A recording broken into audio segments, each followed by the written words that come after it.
lu aju ci élection législative yi ñu xëcc fukki fan ak juróom-ñaar weeru novembre atum 2024 séddaleem carte électeur yi dinañu ko wéyal ci biir réew mi yépp ba fukki fan ak juróom-benn weeru novembre atum 2024 bu ñu ne ëllëg la wote bi bu dee biti réew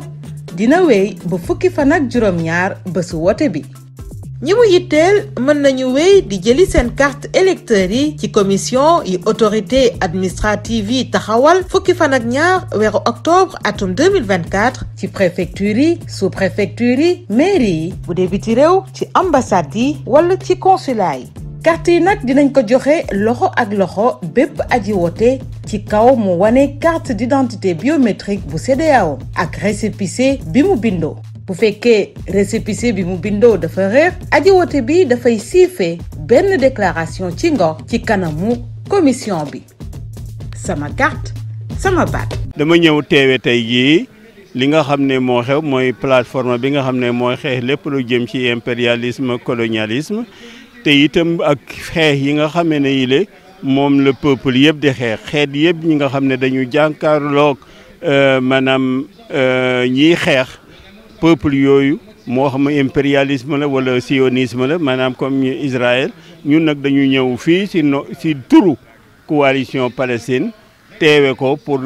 jottali message bi nga xam ne moom la ñu war a yóbbu pour adduna bi yëpp dégg ko. waaw yaakaar naa ne li nga xam ne moo xew depuis ñëpp dañu doon yaakaar ne am na taxawaay bu bees woo war a am ndax Sénégal ñëpp xam nañu ne mooy pays bi nga xamee ne bile. moo yor comité àq ak yelleefu doomu aadama yu Palestine ci Nations Unies mu di taxawaay bu rafet boo xamee ne bile waa Palestine rafetlu nañu ko et muy par Sénégal tam moo jox Yasser Arafat maanaam passeport diplomatique jox ko ambassade yor ko téye ko def si lépp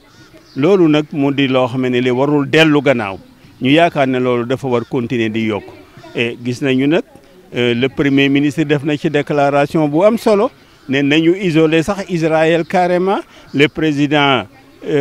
Diomaye la def wax na wax yu am solo si conférence ba nga xam ne mooy bu OCI bi amoon Banjul ba mu demee Nations Unies itam wax na fa loo xam ne sénégalais yëpp d'accord nañ ma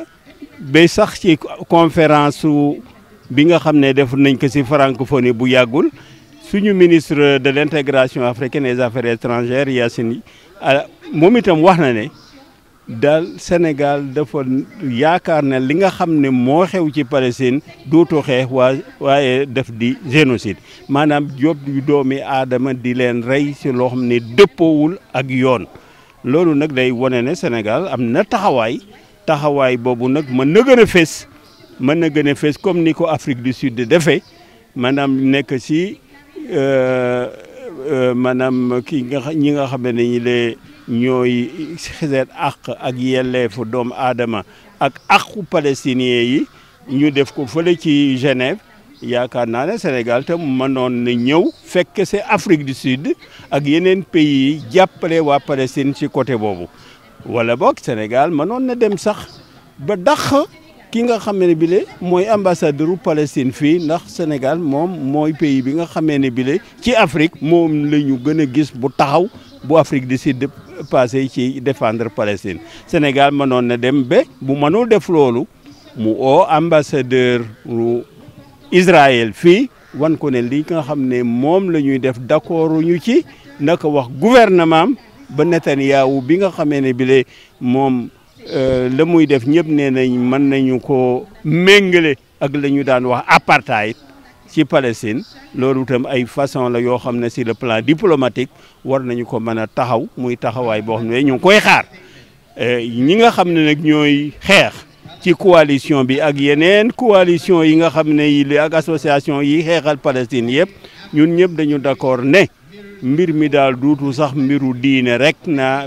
ñu bari dañ ko bëgg a yemale sax ci diine waaye mbiru liberté la maanaam libération peuple ñi nga xam ne comme ku ñu coloniser da nga war fépp képp koo xamee ne ki la itam dañu la gàttan comme ni ñu ko defu apartheid defe woon nit ñu ñuul yi nga xam ne ñu weex ñi ñoo leen jiite Mandela jiitu leen dañu xeex gàttan pour liberté nag kenn du ko for da nga koy xeex amal ko loolu nag mooy li nga xam ne Sénégal ak suñu coalition taxaw na pour jàppale ñëpp képp koo xam ne ki yaa ngi xeex pour Palestine am liberté képp kuy xeex pour baytul maqdis ñu mën ko libérer ndax Israël gis ngeen mu ngi lépp luy jàkk bu fa taxaw bombardé na ko lépp luy école bombardé na ko lépp luy hôpital bombardé na ko dëkkuwaay yi bombardé na ko donc léegi nekkatuñ sax xeex dafa nekk loo xam ne lii maanaam dañu ciblé ay nit ciblé seen dëkkuwaay di ko yàqate kenn mënu ci dara ndax communauté internationale maanaam mbootaayu xeet bi moo ci waroon man taxaw te taxawaay bi dafa des lool. waaw kuréel plateforme anti impérialiste bi nga xam ne moo daje tey boo ko xoolee am na ñu jógee dëkk yu bare bari Corée Japon ci pays africains yi France États-Unis fu ne lañ jóge te kenn ku nekk itam boo demee li ñu wax fii da nga ko jéem a tasaare ba ñëpp dégg ko moo di dénonciation bi nga xam ne ñu ngi koy def di gàkkal li nga xam ne mooy impérialisme colonialisme te Israël di ko def te Israël lépp lu muy def pays colonialiste yi pays impérialiste yi moo tax mu mën ko def ngoon nag da ngay xam ne li ñu wax ni moo di impérialisme ak sionisme mooy xalaat bi nga xam ne moo taxawal Israël wane ne ñoom ñoo gën ci nit ñi wane ne ñoom dañu war a jël Palestine yëpp du càggin fii lay seen frontière yem mais lu ñuy wax le grand Palestine RS Palestine la ñu war a jël loolu nag moo indi xeex bi am tey te xeex bii nag bu ko nit ñuy wax te duñu fàttaliku la li taxoon xeex bi am waaw ndax condamné yomb na waaye ñi nga xam ne ñu ngi xeex tey dañuy xeex parce que dañ leen fekk ci seen dëkk ñu gàttan leen ëpp leen doole wan leen ko loolu nag moo tax ñoom ñu xeex lu moo indi li am 7 octobre te terewul bombardement yi Israël di def yor ay avion yor ay maanaam ay bombam di ko sànni taxul ba léegi nit ñi toog taxul ba léegi moo xam ci biir Palestine la wala ci biir Liban ñëpp ñu ngi continuer taxaw di xeex comme nañu ndax gis nga li ko gën a symboliser mooy message bi nga xamee ne bile moom la Yahya Sinwar Ibrahim wane ba ñu ko demee ba nga xam ne ñu ngi koy rey mu sànni bant bi wan leen ne même bu ma doon deew itam danaa continuer fippu dëgëral taxawaayu bi nga xam ne bante bi warul daanu yeneen xale ñoo ko war a jël continuer xeex bi mooy xeex loolu la bëgg a wane ci loolu. Mais parce que le Sénégal est un modèle de démocratie, sa jeunesse s'est révoltée dans les urnes en imposant le panafricanisme des jeunes qui sont arrivés au pouvoir. Et nous pensons que c'est un modèle qu'il faut suivre dans le reste de l'Afrique. C'est ce qui m'a motivé à venir ici. Et je suis venu également ici pour informer les dirigeants et le peuple sénégalais qu'au Congo, la démocratie est menacée parce que le président qui est en fonction veut changer la constitution pour s'éterniser au pouvoir. Je me souviens à l'époque de Wade, le peuple sénégalais s'était mobilisé pour faire échec à l'initiative de changer la constitution. Et c'est tout ça qui me motive à venir ici. La guerre est imposée par le Rwanda, l'Ouganda, ça fait déjà 10 millions de morts. Et des femmes et filles, jeunes filles violées. C'est le Rwanda, l'Ouganda qui sont à la base de cette guerre, soutenue par les grandes puissances. J'ai voulu que ce message soit connu ici pour que le Rwanda, l'Ouganda soient aussi condamnés par les dirigeants, les nouveaux dirigeants et le peuple sénégalais. J'ai vu Kagame venir ici. On estime que c'est un modèle alors qu'il constitue une menace. Il pille les richesses du Congo qu'il vend alors que son pays ne produit pas le coltan, l'uranium et autres qui servent à la technologie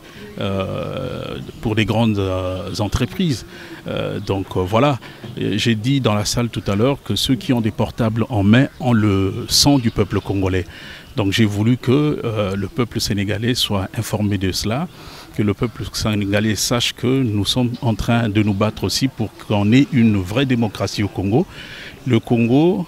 comme disait France Fanon, à la forme, l'Afrique à la forme d'un revolver, la gâchette se trouve en République démocratique du Congo. Donc si nous n'avons pas de démocratie au Congo, le reste de l'Afrique va sombrer. Nous avons 9 frontières et si ça marche, si on a une vraie démocratie au Congo, les 9 voisins vont aussi suivre le bel exemple de la République démocratique du Congo. C'est le message que j'ai emmené ici. Je dirais au président Diomaye Faye et au Premier ministre Sonko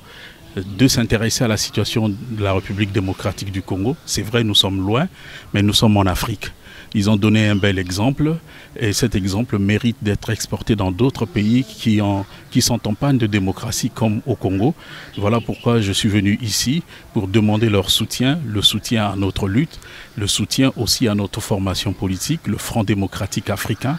Nous voulons travailler non seulement au Congo, mais aussi en Afrique en suivant des bons exemples comme celui qui vient de se passer au Sénégal. C'est ce qui m'a motivé à venir ici au Sénégal. Pour arrêter ça, il faut d'abord que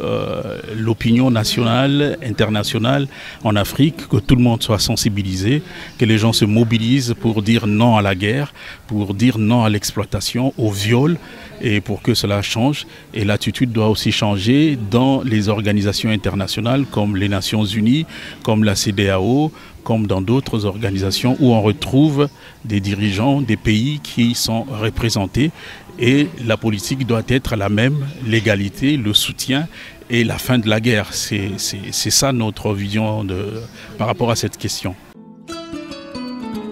No wajle na wajalel wote fena jikka no nyal karben fo nyal bit fudik no gol novembre 2024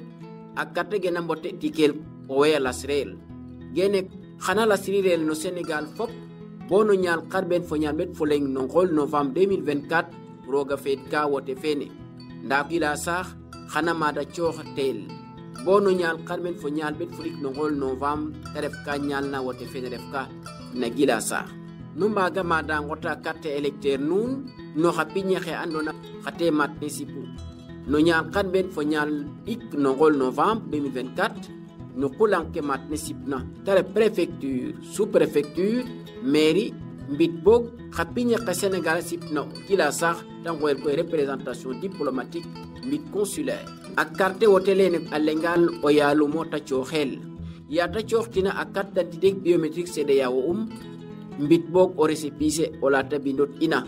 asobanga pisele ne kamo on waga o wato pam khulang fen ref na commission fe sokga xet a carte of a carte S o ñu xres